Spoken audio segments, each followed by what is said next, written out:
कारण लाग्यो अच्छा क्या के थियो तँलाई कपडामा नजानु ए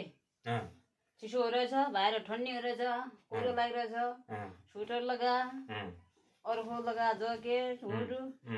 टोप्ला जुत्ता हाल जुराब हाल पन्जा हाल पैसा सवारी गर आज चाहिँ माया गऱ्यो कि फकाउन लेखा भयो कि के हो आज चाहिँ थोडा माया गऱ्यो जस्तो गऱ्यो मैले अलिक ठिकै लाग्यो क्या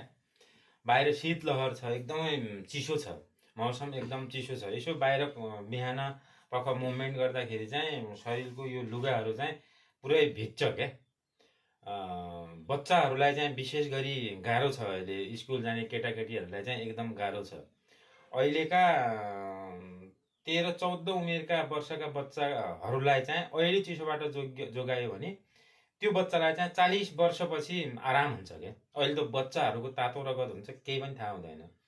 त्यो बच्चाहरूलाई चाहिँ अहिलेको चिसोले 40 वर्ष उमेर भइसकेपछि लाग्छ के त्यो चिसो त्यसकारण मेमले जो सम्झायो धन्यवाद बच्चाहरूलाई नि सम्झाउनु तपाईहरूले पनि यो चिसोबाट बच्चाहरू चाहिँ त्यति खासै चिसोको मतलब गर्दैन चिसोबाट बस्नुपर्छ हस् धन्यवाद जय नेपाल आज फकायो क्या हो कुनै थाहा नआयो क्या फकायो पार्ट 2 मा बताइहाल्ला